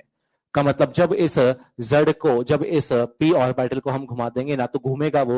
यानी कि इसके 3 ओरिएंटेशन पॉसिबल हैं। कौन कौन से, पी एक्स, पी वाई और पी जेड। का मतलब इसमें कितने डब्बे पॉसिबल हैं, 3 डब्बे पॉसिबल है। यहाँ पर 3 डब्बे पॉसिबल हैं और उन डब्बों का नाम क्या क्या होता है, पी एक्स, पी वाई और पी जेड। उन डब्बों के लिए नाम क्या क्या होता है, पी एक्स, पी वाई और पी जेड। सर आपने पी एक्स पहले लिखा, जरूरी नहीं आप किसी को भी आगे पीछे शिफ्ट कर सकते हो, उससे कोई फर्क नहीं पड़ता बेटा। These orbitals are called as degenerated. क्या बोलते हैं इसको हम लोग, डीजनरेटेड। का मतलब their energies are equal, their energies are equal. तो ऐसा फिक्स नहीं होता कि पहला डब्बा पी एक्स ही होगा, किसी को भी पी एक्स बोल दो, किसी को भी पी वाई बोल दो, किसी को भी पी जेड बोल दो। तो ऐसा फिक्स नहीं है कि भैया पहला डब्बा पीएक्स ही होगा, आप पहले वाले को पीवाई मान लो, पहले वाले को पीजेड मान लो, कोई फर्क नहीं पड़ता इस बात से। लेकिन रट्टाफिकेशन आएगा, अब रटना पड़ेगा अब आपको। ध्यान से देखो आप, एस के लिए डब्बा कितना होता है एक, डब्बे के लिए हम कितना होता है 0, लेकिन यहाँ पी में डब्बे कितने हैं 3, डब्बों के लिए हम का वैल्यू कितना कितना है -1, 0 और +1। हमें रटना है कि जो पीजेड होता है ना, पीजेड जो होता है ना, पीजेड कौन होता है भैया, पीजेड। उस पीजेड के लिए एम का वैल्यू फिक्स है, वो कितना होता है 0। रट्टाफिकेशन है ये, बिल्कुल रटना है इस बात को आपको अभी के अभी। पीजेड के लिए एम कितना होता है 0। अच्छा पीजेड के लिए अगर एम 0 है तो बताओ कौन कौन सी वैल्यू बच गई है, -1 और +1। इन दोनों के लिए -1 और +1 वैल्यूज इंटरचेंजेबल होती है। इंटरचेंजेबल होने का मतलब क्या है कि यदि px के लिए -1 होगा तो py के लिए +1 होगा, या उल्टा भी बोल सकते हो, px के लिए +1 होगा तो py के लिए क्या होगा, -1। लेकिन आप दोनों को +1 मत बोल देना, दोनों को -1 बोल देना। एक इंस्टेंट पर एक +1 है तो अपने आप दूसरा क्या हो जाएगा, -1। यार बड़ा इतना फैल गया, ध्यान दो अब सामने। अब आपको बहुत कुछ समझ में आएगा, इधर ध्यान देना। हमें तो एक चिट्ठी दी गई है और उस पर n=3 लिखा हुआ है। n=3 का मतलब क्या होता है, थर्ड शेल। दिमाग को ना ठंडा करके अब सुनना, क्योंकि आगे अब बहुत कुछ नहीं पढ़ाऊंगा मैं, हो गया ऑलमोस्ट क्वांटम नंबर ऐसा है। n=3 का मतलब क्या होता है, थर्ड शेल। क्या आपको इसके अंदर घुसना आता है क्या, हाँ बताओ क्या क्या मिलेगा, 3s, 3p और 3d। 3 सब शेल मिलेंगे, 3 सब शेल मिलेंगे। यहाँ पर कौन कौन से मिलेंगे, 3s, 3p और 3d। आगे लिखा हुआ है l=0। क्या लिखा है बेटा, l=0। आप किसको अंदर घुस जाओगे, लेकिन पक्की बात है कि आगे m=0 ही मिलेगा, क्योंकि इसमें डब्बा कितना होता है एक और डब्बे के लिए m कितना होता है 0। लेकिन मान लो आगे l=1 लिखा हुआ है, l=1 का मतलब कहां घुस जाओगे, 3p में। और जब पता है आप 3p में घुसोगे ना तो 3 डब्बे मिलेंगे, एक का नाम होगा 3px, एक का नाम होगा 3py, एक का नाम होगा 3pz। मतलब अब आप ऑर्बिटल तक पहुंच गए हो, डब्बे तक पहुंच गए हो। कहां पर पहुंच गए हो? डब्बे तक, ऑर्बिटल तक पहुंच गए हो। लेकिन आगे भी कुछ और लिखा हुआ है, इस बार m बराबर 0 लिखा हुआ है। क्या लिखा है भैया? m बराबर 0। और m बराबर 0 का मतलब आपको रटना है बेटा, ये समझना नहीं होता है, रटना होता है। m बराबर 0 का मतलब इस क्वेश्चन का आंसर क्या आएगा? 3pz का मतलब वो डब्बा, कौन सा डब्बा होगा जिसके अंदर आप घुस जाओगे? 3pz। और आपको बहुत कुछ पहले से आता है। 3pz के जब अंदर आप घुसोगे ना, तो आपको पहले से ही पता है कि वहां 2 पागल लोग होंगे, एक क्लॉकवाइज घूम रहे होगा, एक एंटी क्लॉकवाइज। लेकिन इसके बारे में मैंने नहीं पढ़ाया आपको, पहले से आप जानते हैं, आपको बहुत कुछ पहले से आता है। लेकिन हाँ, वो मैं पढ़ाऊंगा स्पेन क्वांट नंबर में। लेकिन आगे मान लो यहाँ पर m बराबर 0 लिखा नहीं था, मान लो क्या लिखा था भैया? m बराबर -1। मान लो m बराबर -1 लिखा है, तो इस क्वेश्चन के 2 आंसर हैं। कौन कौन से आंसर है? 3px और 3py। 3px और 3py। सुन रहे हैं आप? इसका आंसर 3px भी है और क्या भी है? 3py। अगर यहाँ m बराबर +1 भी लिखा है तो भी इसके 2 आंसर है, 3px और 3py। पक्की बात है। चलो अब डी सबशेल की हम बात करते हैं। जो काम हमने यहाँ पर किया है वही काम डी सबशेल के लिए भी करना है यार। डी सबशेल के लिए भी सेम काम करना है, रिपीटेशन होगा, रिवीजन होगा, कुछ भी नहीं है। चलिए डी के लिए बताइए आप, एल का वैल्यू कितना होता है यार? 2। एम का वैल्यू कहां से कहां होगा? -2 से +2, तो -1, -1 0 +1 और +2। डब्बे कितने बनेंगे? 5। और आप जानते हैं इस बार शेप डंबल नहीं होता, क्या होता है? Double dumbbell. जल्दी से रफली उसे हम ड्रॉ करेंगे। पहला होता है dxy, फिर उसके बाद में हम बनाएंगे dyz, फिर उसके बाद में हम बनाएंगे dzx, ये dzx बनेगा। और उसके बाद में आएगा फिर dx स्क्वायर -y स्क्वायर, और लास्ट में क्या आएगा? फिर dz स्क्वायर। तो ये तो नाम हो जाएगा। फिर dxy हम बनाएंगे यहाँ पर हम बनाएंगे dyz dzx, और यहाँ हम बनाएंगे dx स्क्वायर -y स्क्वायर, फिर क्या बनाएंगे लास्ट में? dz square. और जो शुरुआत के 3 है ना, शुरुआत के 3, इसमें इलेक्ट्रॉन डेंसिटी होता है इन बिटवीन एक्सिस। कहां पर होता है? In between axis. Along axis नहीं होता। कहां पर होता है? In between. मतलब डबल डंबल जो बनते हैं ना बेटा, पेन से खेल रहे हैं आप, ध्यान दो सामने। जो डबल डंबल बनते हैं वो कहां पर बनते हैं? In between axis. Electron density is in between axis. यहां पर भी electron density is in between axis, in between Y Z axis. और लास्ट इस थर्ड वाले में भी इन बिटवीन क्या होगा? Z X axis. यहां पर इलेक्ट्रॉन डेंसिटी होगा इस प्रकार से। लेकिन जो D axis square minus Y square होता है, इसमें इलेक्ट्रॉन डेंसिटी अलॉन्ग एक्सिस होता है, अलॉन्ग एक्स एक्सिस, और अलॉन्ग क्या होता है? Y axis. इस प्रकार से डबल डबल बनता है यहां पर। अब इसको रटवाऊंगा मैंने, इसको रटवाना नहीं है, इसको इमेजिन करवाना है मुझे 3D में। आपको 3D में इसको इमेजिन करना चाहिए हमें। देखो यहां पर हमने इलेक्ट्रॉन डेंसिटी कहां कहां बना दिया है? In between X Y, in between Y Z, और इन बिटवीन जेड एक्स। तो हर कोई खुश है, एक्स भी खुश है, वाई भी खुश है, और जेड भी खुश है। अब जब हमने इलेक्ट्रॉन डेंसिटी अलॉन्ग एक्सिस बनाया तो कौन कौन खुश है भैया? एक्स भी खुश है और वाई भी खुश है। लेकिन कौन खुश नहीं है? जेड। यानी कि इस बार डंबल जो बनेगा वो कहां पर बनेगा? जेड एक्सिस पर। डंबल कहां पर बनेगा? जेड एक्सिस पर। डंबल कहां पर बनेगा? जेड एक्सिस पर।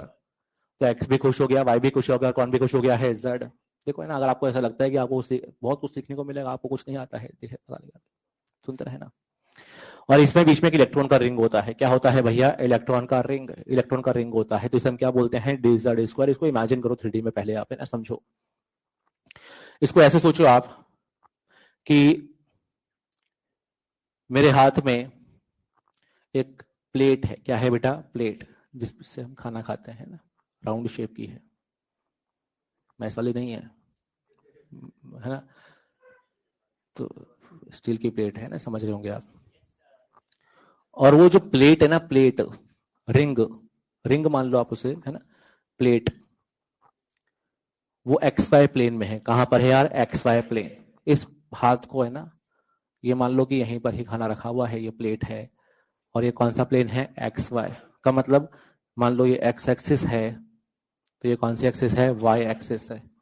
अभी भी एक्स वाई प्लेन है, एक्स वाई प्लेन है। कौन सा प्लेन है भैया? एक्स वाई का मतलब इलेक्ट्रॉन डेंसिटी कौन से प्लेन में है? सॉरी, इलेक्ट्रॉन का ring, ring ring plate, ring कहां पर है? X Y plane. इलेक्ट्रॉन का रिंग कहां पर है? X Y plane. मेरे हाथ में एक स्टील की प्लेट है, प्लेट राउंड शेप की प्लेट है, और वो कौन से प्लेन में है, एक्स वाई प्लेन, और उस प्लेट के सेंटर में, उस प्लेट के सेंटर में एक बलून ऊपर है और एक बलून नीचे है। इमेजिन कर पा रहे हैं आप इस बात को? और आप मुझे बताओ एक्स वाई प्लेन के ऊपर और नीचे, मतलब एक्स वाई प्लेन के परपेंडिकुलर कौन सा एक्सिस होता है, जेड एक्सिस। कौन सा होता है, जेड एक्सिस। चलो अब बनाते हैं, आपको समझ में आएगा। देखो यहां पर है ना, सबसे पहली बात तो एक खाने की प्लेट है, मतलब एक इलेक्ट्रॉन का रिंग है। क्या है भैया, इलेक्ट्रॉन का रिंग। इलेक्ट्रॉन का रिंग है, क्या है भैया, इलेक्ट्रॉन का रिंग। कई लोग इलेक्ट्रॉन को रिंग को है ना अंगूठी समझ लेते हैं, पता नहीं कौन सी उम्र में आप आ गए हैं। अंगूठी नहीं है बेटा, प्लेट है, पूरी भरी हुई है वो, है ना। तो बात ये है इलेक्ट्रॉन का रिंग जो है कौन से प्लेन में है बेटा, एक्स वाई प्लेन। तो ये एक्स एक्सिस मान लो आप, और बोर्ड के परपेंडिकुलर क्या मान लो आप, वाई। क्या मान लो आप, वाई। और बोर्ड के परपेंडिकुलर बनाऊंगा तो ऐसे मैंने बना दिया है वाई है, लेकिन ये घुसा हुआ है, बोर्ड के अंदर घुसा हुआ है, और प्लेट इस प्रकार से रखा हुआ है। इमेजिन कर पा रहे हैं आप?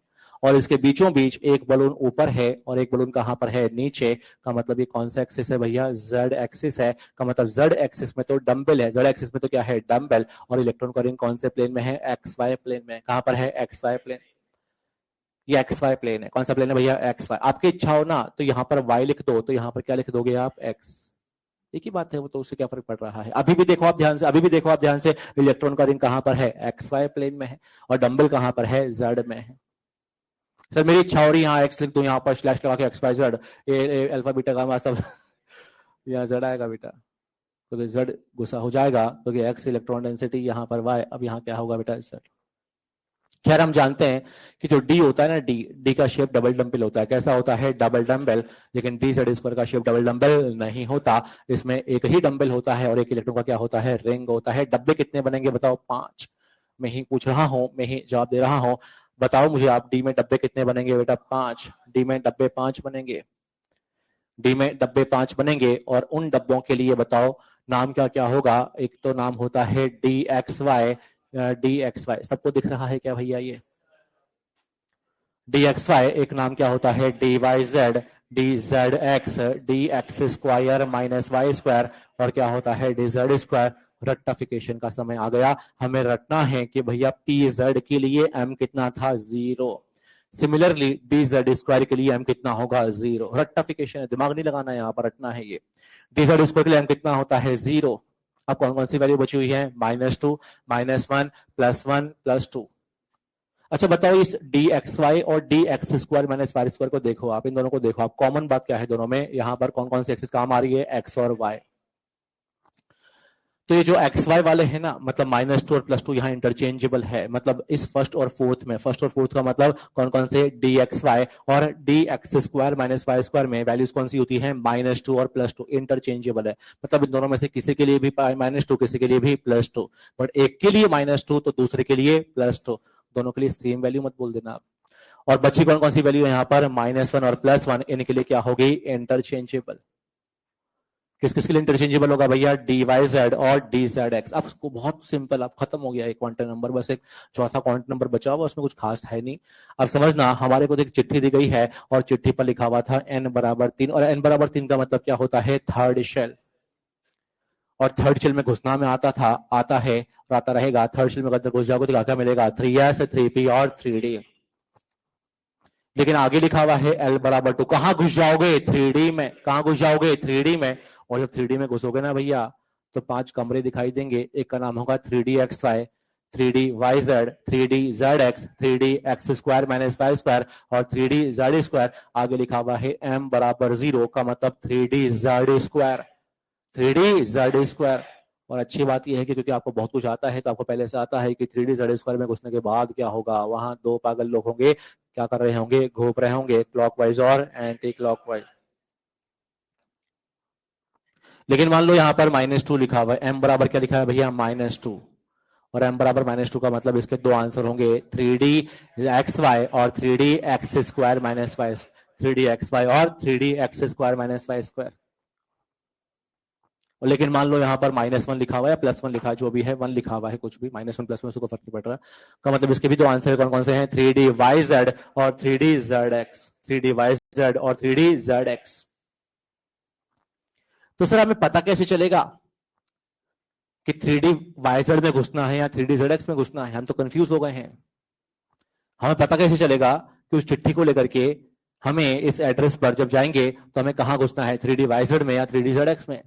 अरे हमें कहीं घुसना ही नहीं है, हम पोस्ट में नहीं है, हमें चिट्ठी पोस्ट नहीं करनी, हमें तो क्वेश्चन का जवाब देना है। और इस क्वेश्चन के दो आंसर होंगे, कौन कौन से होंगे? 3D YZ और 3D ZX।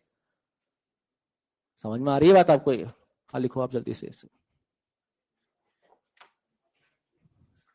अगेन मैं यही बोलूंगा, ये जो डब्बे है ना बेटा, अच्छा एक बात रह गई थी, देख लो आप सामने, ये जो डब्बे हैं, मैंने कहा होगा भी कुछ देर पहले कि इन तीनों का एनर्जी क्या होता है? सेम। इन पांचों का आपस में एनर्जी क्या होता है? सेम। का मतलब किसी को भी आप आगे, किसी को भी आप पीछे शिफ्ट कर सकते हो, अगर आपकी इच्छा हो ना। देख लो आप सामने, अगर आपकी इच्छा हो, सर हमारी ऐसी कोई इच्छा होती नहीं है, लेकिन फिर भी अगर इच्छा हो, सर मेरा मन हो रहा है यहाँ पर मैं पीजेड लिख दूं, क्या लिख दूं भैया? पीजेड।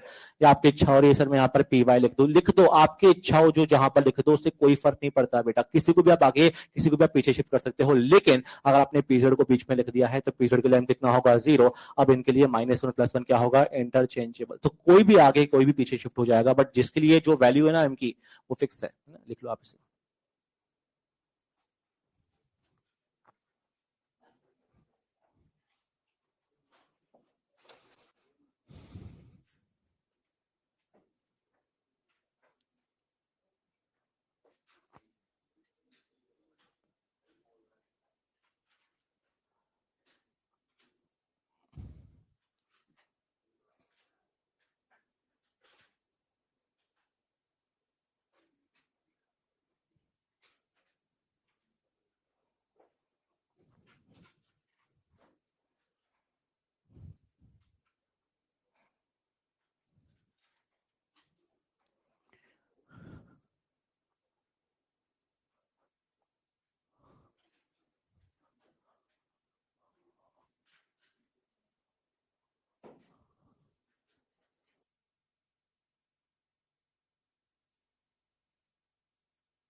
लिख लिया क्या आपने? ये जल्दी जल्दी लिखना बेटा। और जो ड्राइंग है वो आपको पहले से आती होती हैं, तो बिना मुंडी सामने घुमाए आप लिख सकते हैं खुद से भी, ये तो जल्दी लिखाने में आ जाएगा।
ये लिख लिया क्या आपने?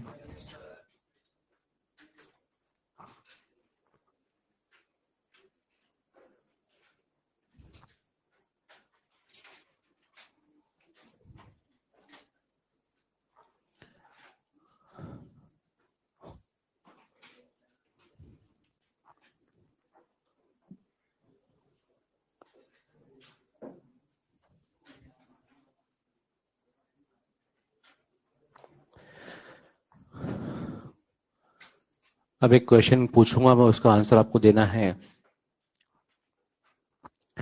आप ये बताओ मुझे कि अगर हमें किसी शेल तक पहुंचना है, इलेक्ट्रॉन तक नहीं पहुंचना, कहां तक पहुंचना है? शेल तक। तो शेल तक पहुंचने के लिए मुझे कौन कौन से क्वांटम नंबर चाहिए होते हैं? हमें अगर किसी शेल तक पहुंचना है तो how many quantum numbers are required? 1। कौन सा क्वांटम नंबर? एन। एन चाहिए। अगर शेल तक पहुंचना है तो क्या चाहिए? एन। क्या समझ में आता है आपको यार ये? अगर हमें किसी शेल तक पहुंचना है तो how many quantum numbers are required? 1। अच्छा बताओ, किसी सब शेल तक अगर पहुंचना है तो कौन कौन सी क्वांटम नंबर चाहिए? हमें 2 क्वांटम नंबर चाहिए। कौन कौन से चाहिए? एन और एल। देखो कई लोग बोलते हैं S sub shell, P sub shell. गलत बेटा, एस सब शेल तो कुछ होता ही नहीं है, पी सब शेल तो कुछ होता ही नहीं है। P is meaningless, S is meaningless. 1s has meaning, 2s has meaning, 3s has meaning. तो एस सब शेल नहीं होता, 1s सब शेल होता है, 2s सब शेल होता है, 3s सब शेल होता है। का मतलब अगर हमें किसी सबशेल तक पहुंचना है तो हमें 2 क्वांटम नंबर चाहिए होते हैं। क्या क्या चाहिए होता है? एन और एल। क्या क्या चाहिए होता है? एन और एल। अरे मैंने अगर आपसे कहा कि बताओ एल बराबर 0, क्या समझ में आया? मुझे तो कुछ भी समझ में नहीं आया। एल बराबर 0 का मतलब तो एस होता है, लेकिन 1s या 2s या 3s या 4s, कौन सा एस? का मतलब मुझे जहां पर भी एल लिखना है ना, तो साथ में क्या भी लिखना पड़ेगा? एन भी लिखना पड़ेगा। सिमिलरली बताओ, how many quantum numbers are required to specify जो address of orbital? 3 quantum number चाहिए। अब हमें कौन कौन से चाहिए भैया? एन, एल और एम। आप मुझे बताओ, मैंने अगर लिख दिया एम बराबर 0 का क्या मीनिंग है? तो कोई मीनिंग नहीं है इसका तो यार, एम बराबर 0 का कोई मीनिंग नहीं है। लेकिन साथ में अगर मैं लिख दिया सामने कि एन बराबर 4 और एल बराबर 1, तो अब इसका मीनिंग हमें दिख रहा है कि भैया ये फोर्थ शेल का पी सब शेल का एक्स है, वाई है या फिर जेड है? जेड है। का मतलब ऑर्बिटल तक पहुंचने के लिए कितने क्वांटम नंबर चाहिए? 3। सिमिलरली इलेक्ट्रॉन तक पहुंचने के लिए हमें कितने क्वांटम नंबर चाहिए होते हैं? 4। एन, एल, एम और एस। यहीं से ही तो आज की क्लास शुरू की थी मैंने कि क्वांटम नंबर्स जो होते हैं वो किसके एड्रेस को बताते हैं भैया? इलेक्ट्रॉन के। शेल के एड्रेस को बताने के लिए तो केवल एन ही चाहिए। सब शेल के लिए एन और एल, ऑर्बिटल के लिए क्या चाहिए भैया? N, L, M. खैर अभी मैंने चौथा क्वांटम नंबर पढ़ाया नहीं है तो उसके बारे में हम बात नहीं कर रहे हैं। लेकिन हाँ, अगर मैं पूछूं बताओ किसी ऑर्बिटल के लिए कितने क्वांटम नंबर चाहिए, तो आंसर क्या होगा? 3। कौन कौन से चाहिए? N, L, M. तो ये जो ऑर्बिटल होता है ना, इसको कभी कभी हम इस प्रकार से रिप्रेजेंट करते हैं। This is a representation of N orbital. ये किसका रिप्रेजेंटेशन होता है भैया? ऑर्बिटल का। यहाँ पर साई लिखा हुआ है। क्या लिखा हुआ है? साई। और साई का नाम होता है कुछ radial wave function. Next class में लिखवाऊंगा, वैसे ही अभी लिखवा नहीं रहा हूं मैं से। लेकिन हाँ, साई का कुछ नाम है, उसे हम बोलते हैं रेडियल वेव फंक्शन। आगे जब मैं आपको नोड पढ़ाऊंगा, नोड एक टॉपिक होता है, उसके अंदर ये लिखवाऊंगा मैं। लेकिन हाँ, इसका यूज क्या है? मान लो मैंने आपसे कहा कि कहीं लिखा हुआ है साई 520 लिखा हुआ है, तो बताओ इसका फील क्या है? इसका फील क्या है बताओ? अगर 520 लिखा हुआ है का मतलब एन बराबर कितना होगा? 5, एल बराबर कितना होगा? 2, एम बराबर कितना होगा? 0। का मतलब 5वां शेल है। कौन सा शेल है? 5वां। S sub shell, T sub shell, D sub shell, D sub shell में डब्बा कौन सा होगा? Z square. मतलब मैं जो कहना चाहता हूं ये है, या तो आप ऐसे लिख दो एड्रेस को, लेकिन होता है ना, कोई बहुत स्मार्ट लोग होते हैं और जब चिट्ठी बनाते हैं तो जब एड्रेस लिखते हैं, शॉर्ट में एड्रेस लिखते हैं, तो शॉर्ट में आप एड्रेस ऐसे भी लिख सकते हैं, साई 520 ऐसे भी लिख सकते हो। ये भी एक्सेप्टेबल है, 100% एक्सेप्टेबल है। But this is address of electron और ऑर्बिटल। ऑर्बिटल मान लो कहीं पे लिखा हुआ है साई 411 ऐसा कुछ लिखा हुआ है, फॉर एग्जांपल कुछ भी लिखा हुआ है ना, 411 लिखा हुआ है, तो बताओ एन का वैल्यू कितना होगा? 4। तो शेल तो कौन सा होगा? फोर्थ। डी सब शेल या फिर P sub shell? P sub shell. अब पी में भी या तो एक्स होगा या फिर क्या होगा? वाई। 4px भी चलेगा और 4py भी चलेगा। नेक्स्ट पॉइंट है कि यार एक फॉर्मूला हमें रटना है ना, आई थिंक ये समझ में आ गया होगा आपको। एक फॉर्मूला हमें रटना है और वो फॉर्मूला होता है बेटा ऑर्बिटल एंगुलर मोमेंटम का। ऑर्बिटल एंगुलर मोमेंटम, देखो आपके सिलेबस में है ना 3 प्रकार के एंगुलर मोमेंटम आएंगे यार, अभी तक तो एक ही आया है NH/2 पाई। क्या आया था यार? NH/2 पाई। किसी शेल में घूमते हुए इलेक्ट्रॉन का हमें क्या निकालना आता है? Angular momentum. लेकिन अब जाके हमें पता चला कि इलेक्ट्रॉन शेल के अंदर भी, सब शेल के अंदर भी डब्बे में मौजूद है। तो एक और प्रकार का एंगुलर मोमेंटम होता है, उसका नाम क्या होता है? Orbital angular momentum. और उसका फॉर्मूला आपको रटना होता है, जो होता है √L × L+1 और बाहर आता है H/2 पाई। और याद करो H/2 पाई को हम हैश लिख सकते हैं। क्या लिख सकते हैं भैया? हैश। वहां भी H/2 पाई था, यहाँ भी H/2 पाई है, वहां भी हैश था, यहाँ भी हैश है, बस वहां N हैश था, वहां पर क्या था? N हैश, NH/2 पाई। यहाँ पर क्या है? √L × L+1। इसका फील कोई नहीं है ही नहीं, तो कहां से आएगा? आपको नहीं है, रट लो आप। 3 एंगुलर मोमेंटम आएंगे, अभी सेकंड आया है, नाम क्या है इसका? Orbital angular momentum. इसको यूज कैसे करना है? अगर आपसे कहा गया S डब्बा, आपसे बोला गया P डब्बा, आपसे बोला गया D डब्बा, F डब्बा, तो बताओ इनके लिए L का वैल्यू कितना कितना होता है? 0, 1, 2 और 3। अगर आप यहां पर पुट कर दोगे तो ऑर्बिटल एंगुलर मोमेंटम हम निकाल सकते हैं। और एंगुलर मोमेंटम का वैल्यू कितना आ जाएगा यहाँ पर? 0। अरे L का वैल्यू अगर 0 पुट कर दोगे तो बेटा यहाँ पर 0 मल्टीप्लाई बाय समथिंग तो कितना आएगा? 0। यहाँ पर पुट करोगे तो कितना आएगा? √1 × 1+1 का मतलब यहाँ पर √2 हैश आ जाएगा। यहाँ पर कितना आ जाएगा? 2 × 3 का मतलब √6। ये मुझे भी याद नहीं है वैल्यूज, है ना, ये हम निकाल सकते हैं आराम से। अगर 3 पुट कर दोगे यहाँ पर तो 3 × 4 का मतलब आ जाएगा √12 हैश आ जाएगा। मतलब ये हमें रटना नहीं है, फॉर्मूला रटना है। और रटने का तरीका मैंने आपको बता दिया, और वो ये है कि 3 प्रकार के एंगुलर मोमेंटम आएंगे। कितने आ चुके हैं? 2। और दोनों में कॉमन हैश है, दोनों में कॉमन हैश है। तो अब हम 3 क्वांटम नंबर पढ़ चुके हैं यार, और 3 क्वांटम नंबर के नाम क्या क्या होते हैं? NLM। क्या क्या होता है? NLM। बेटा मैं अगेन बोल रहा हूँ, ये नोट्स अगर आप 2 महीने बाद पढ़ोगे ना, आपको एक शब्द भी समझ में नहीं आएगा, और पढ़ना भी नहीं है आपको, नोट्स को जरूरत भी नहीं है।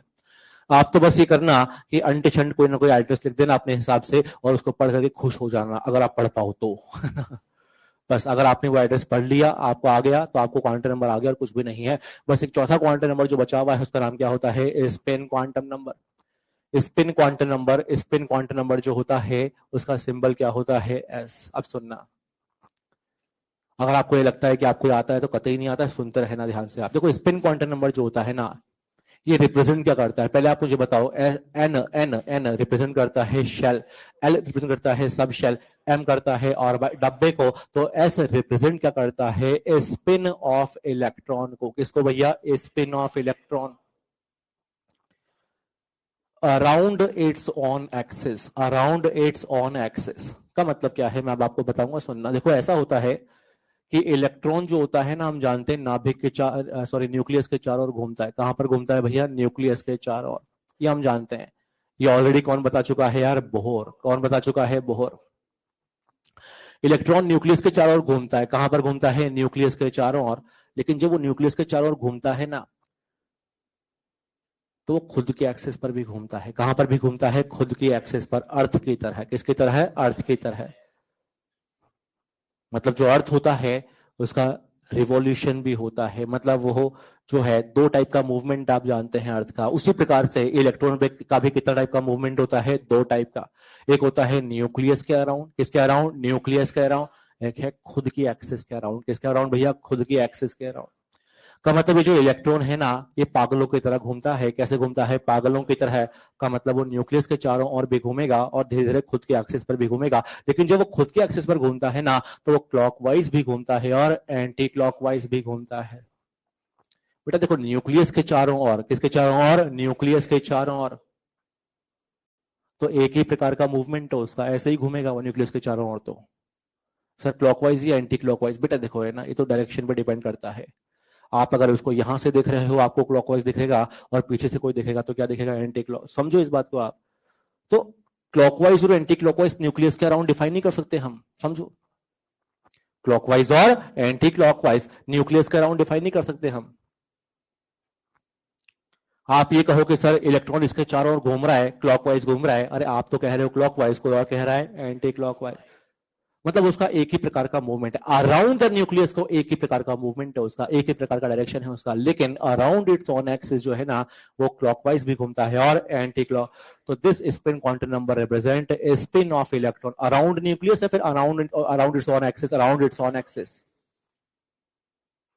खुद की एक्सिस पर। जैसे पता ना अपन सुबह सुबह अगर नहाते हैं, अगर अगर अगर तो हम नल को खोलते हैं और नल को बंद करते हैं वाली कंडीशन है, खुद की एक्सिस पर।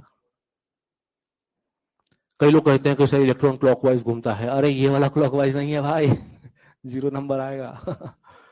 ये क्लॉकवाइज की बात नहीं हो रही है, खुद की एक्सिस पर क्लॉकवाइज और खुद की एक्सिस पर एंटी क्लॉकवाइज।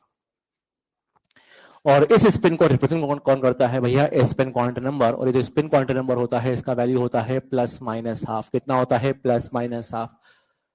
का मतलब ये है एक इलेक्ट्रॉन के लिए प्लस हाफ तो दूसरे के लिए माइनस हाफ। डब्बे में इलेक्ट्रॉन कितने होते हैं, 2। एक घूमता है क्लॉकवाइज और एक घूमता है एंटी क्लॉकवाइज। एंटी क्लॉकवाइज, अगर क्लॉकवाइज के लिए इसका वैल्यू प्लस हाफ है तो एंटी क्लॉकवाइज के लिए क्या हो जाएगा, माइनस हाफ। अगर वहां माइनस हाफ है तो यहाँ पर क्या होगा, प्लस हाफ। इंटरचेंजेबल है तो टेंशन ही नहीं है हमें तो। का मतलब डब्बे में इलेक्ट्रॉन 2, किसी के लिए भी प्लस हाफ, किसी के लिए भी माइनस हाफ। जिंदा हो आप यार, लेकिन रायता फैल गया। आप ध्यान सुनना, मेरी बात को समझना। हमें तो एक चिट्ठी दी गई थी, चिट्ठी पर लिखा हुआ था n बराबर 4। क्या लिखा था भैया, n बराबर। कौन से शेल में घुस जाओगे, चौथे शेल में। आप पोस्टमैन बन रहे हैं, क्या बन रहे हैं भैया, पोस्टमैन। अभी साइकिल लेके निकलेंगे और चिट्ठियां पोस्ट करेंगे। हम ये कह रहे हैं कि n बराबर 4 का मतलब शेल कौन सा होगा, चौथा। क्या आपको चौथे शेल में घुसना आता है क्या, हाँ। बताओ क्या क्या मिलेगा, 4s 4p 4d 4f। 4 रास्ते हैं आपके पास में, लेकिन आगे लिखा हुआ है L बराबर 2। आप कहां घुस जाओगे भैया, 4D। ये रास्ता चूज करोगे आप। और जब 4D में घुस जाओगे ना तो 5 कमरे हैं, 5 डब्बे हैं।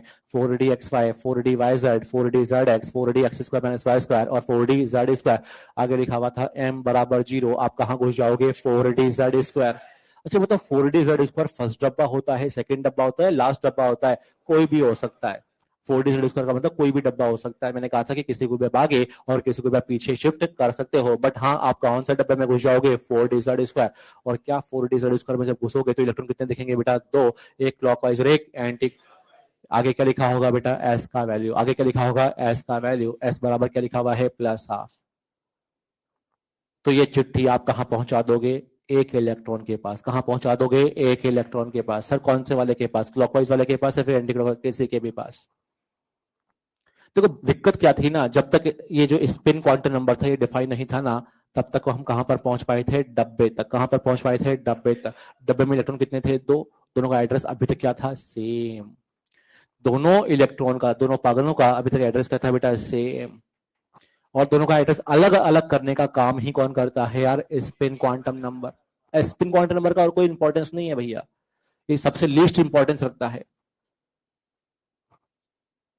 क्योंकि स्पिन क्वांटम नंबर से हमें पता ही नहीं चल रहा है कि वो क्लॉकवाइज घूम रहा है या anti clock. Spin quantum number बहुत बाद में बनाया गया है, हो सकता है कि आगे आप और बड़े होके 5वां क्वांटम नंबर भी बना दो, कोई बहुत बड़ी बात नहीं है बेटा आपके लिए।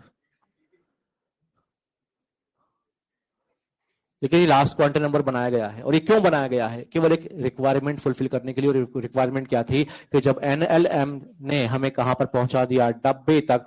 डब्बे में 2 इलेक्ट्रॉन थे, अभी तक दोनों का एड्रेस क्या था, सेम। दोनों को अलग अलग करने का काम ही कौन करता है, इस पे।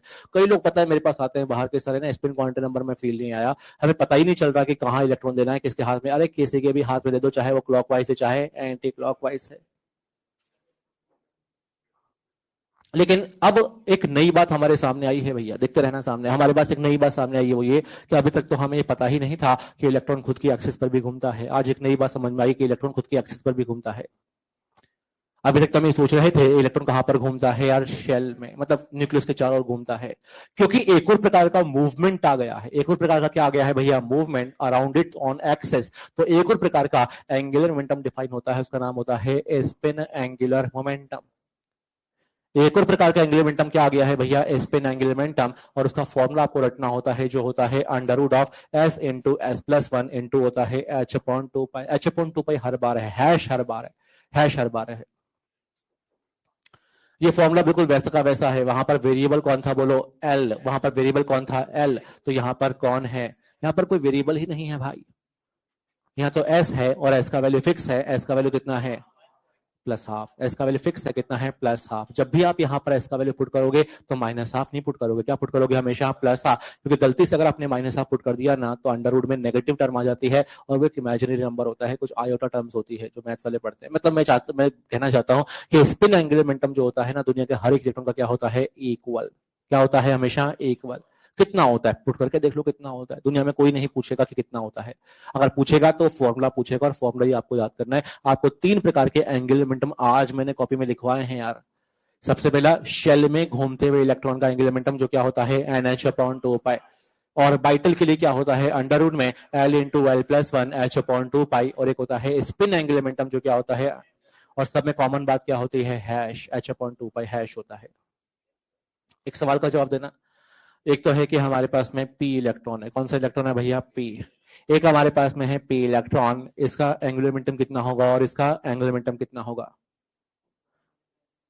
ऊपर वाले में फॉर्मूला होगा NH अपॉन 2 पाई और नीचे वाले में फॉर्मूला होगा अंडर रूट में L into L plus one H upon 2 पाई। क्योंकि कैपिटल लेटर हमेशा शेल बताएगा और स्मॉल लेटर हमेशा सब शेल या ऑर्बिटल बताएगा। समझ में आ रही है बात आपको, आप लिखो इसको पूरा।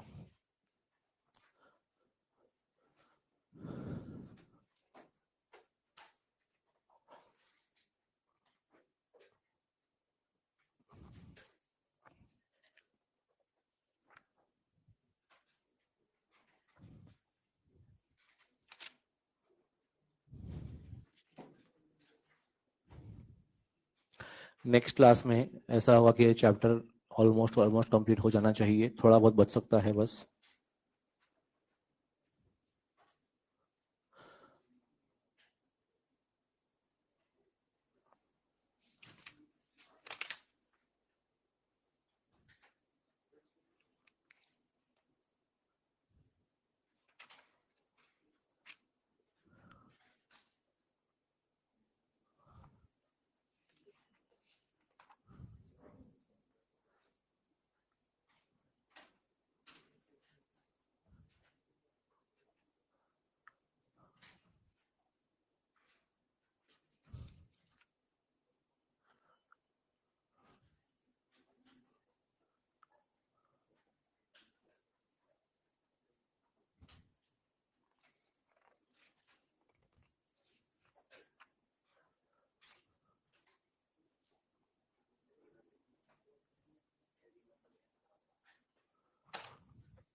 होमवर्क दिया गया है, इसे आप जरूर करके आए नेक्स्ट क्लास में। एक्सरसाइज नंबर 3 में होमवर्क है आज।